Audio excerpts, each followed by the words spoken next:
बेकायदेशीर गोवंशाची कत्तल करून मांस विक्री करणाऱ्यांवर कारवाई करण्यासाठी उपोषणास सुरुवात करण्यात आली आहे।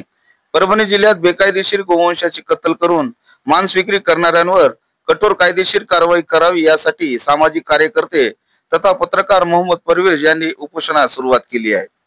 परभणीच्या जिल्हाधिकारी कार्यालयासमोरील उपोषण मैदानात 19 जून पासून या उपोषणास त्यांनी सुरुवात केली आहे। मागील 3 दिवसांपासून सुरू असणाऱ्या या उपोषणास विविध संघटनांचा पाठिंबा मिळत आहे। अखिल भारतीय मराठी पत्रकार संघ परभणीच्या वतीने जाहीर पाठिंबा देण्यात आला आहे। तसेच प्रहार जनशक्ती पार्टीचे जिल्हाध्यक्ष शिवलिंग बोधने यांनी या मागणीस पाठिंबा दर्शवला आहे। शहरातील धाल रोड, वांगी रोड, कादराबाद प्लॉट, अजिजिया नगर, मदिना नगर, साने कॉर्नर अशा अनेक ठिकाणी मांस विक्री सर्रासपणे चालू आहे, परंतु या सर्व प्रकाराकडे प्रशासन डोळेझाक करत आहे असा आरोप उपोषणकर्ते मोहम्मद परवेज यांनी केला आहे। आज उपोषणाचा 3रा दिवस असून उपोषणाला मराठी पत्रकार संघाचे प्रदेश सरचिटणीस सुरेश नाईकवाडे, जिल्हाध्यक्ष प्रभू दिपके, संघटनेचे पदाधिकारी लक्ष्मण मानोलीकर, मोईन खान, मोहसिन खान, राहुल वहिवाळ, शेख इस्माईल, अरुण रणखाम तसेच प्रहार जनशक्ती पार्टीचे जिल्हाध्यक्ष शिवलिंग बोधने यांनी भेट देऊन आपला पाठिंबा दर्शवला आहे। परभणी जिल्ह्यामध्ये जी अवैधपणे गोवंश हत्या कत्तल करून मांस विक्री करणाऱ्यावर कायदेशीर कारवाई करा या मागणीसाठी आमचे मित्र पत्रकार मोहम्मद परवेज यांनी उपोषण सुरू केले। खरोखरच शहरामध्ये हा खूप गंभीर प्रश्न आहे। एकीकडे शासनाची गोवंश हत्यावर पूर्णपणे बंदी असताना सुद्धा सर्रासपणे गाईचं म्हणजे कत्तल केल्या जाते आणि त्याचं मांस विकल्या जातं।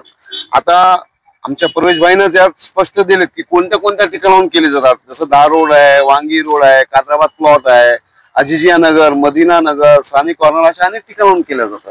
जेव्हा यांनी पूर्ण यांचं जर माहिती दिली असतानाही प्रशासन गप्प का? प्रशासनाने या सर्व अवैध चालणाऱ्या कत्तलखान्यावर कारवाई केली पाहिजे आणि यांची जी मागणी ती न्यायपूर्ण आहे, सर्व समाजासाठी आहे, सर्व देशाच्या कायद्याच्या रक्षण करणारी आहे। तर आमची प्रशासनाला विनंती आहे की लवकरात लवकर याची अंमलबजावणी झाली पाहिजे आणि परवेज भाईनं जो स्तुत्यपूर्ण असं जो उपोषण सुरू केलं त्याबद्दल आम्ही पूर्ण पत्रकार त्यांच्या पाठीशी आहोत आणि त्यांच्या उपोषणाचा आमचा पाठिंबा आहे। शासनानं तयार केलेला कायदा लागू करा अशी विनंती करायची पाळी एका पत्रकारावर येते, हे मुळात दुर्दैवाची बाब आहे। सर्व प्रकारचं प्रशासन असेल, महानगरपालिका असेल, नगरपालिका क्षेत्र असेल, जिल्हाधिकारी कार्यालय असेल, ह्या क्षेत्रामध्ये उघडपणे मांस विक्री चालू आहे।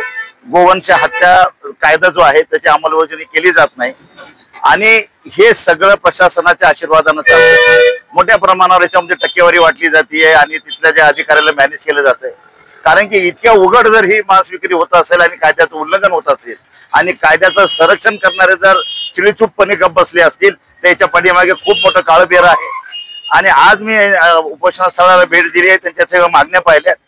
आम्ही जिल्हाधिकाऱ्यांशी चर्चा करूया, SDM साहेबांशी बोलू, CO साहेबांशी बोलू, आपल्या आयुक्त साहेबांशी बोलू मनपाच्या, कारण की हा प्रश्न गंभीर आहे आणि हा सार्वजनिक आहे। कारण की कत्तलखाना असताना त्या कत्तलखान्यामध्ये एकही कत्तल होत नाही, तर ही कत्तल खाजगीमध्ये केली जाते। ह्यांना परवानगी कोणी दिली? उघड्यावर मांस विक्री करायची परवानगी दिली कोणी? या सर्व गोष्टी अत्यंत गंभीर आहेत। यावरती प्रशासनानं तात्काळ काय तो निर्णय घ्यावा, जसा प्रहार जनशक्ती पक्षाच्या वतीने याच्यावर एक वेगळं आंदोलन उभं केलं आहे। पत्रकार बंधू परवेज भाईने जे काही उपोषण चालू केलंय त्याला आमचा पाठिंबा आहे, परंतु आमचं आजही असं म्हणणं आहे की उपोषण करून हे प्रशासन दबणारं नाहीये।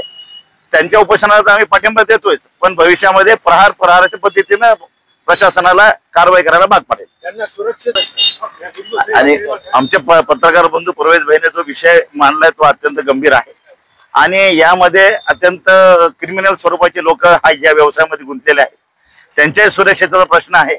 माननीय जिल्हाधिकारी महोदय असतील, माननीय SP साहेब असतील, यांनी याच्यावर गंभीर दखल घ्यावी आणि तात्काळ हे उपोषण त्यांच्या ज्या रास्त मागण्या आहेत त्या मागण्या मान्य करून ते उपोषण सोडवावं आणि कारवाई करावी आणि त्यांना भविष्यातही पोलीस संरक्षण द्यावं आणि त्याच्यावर कारवाई करावी।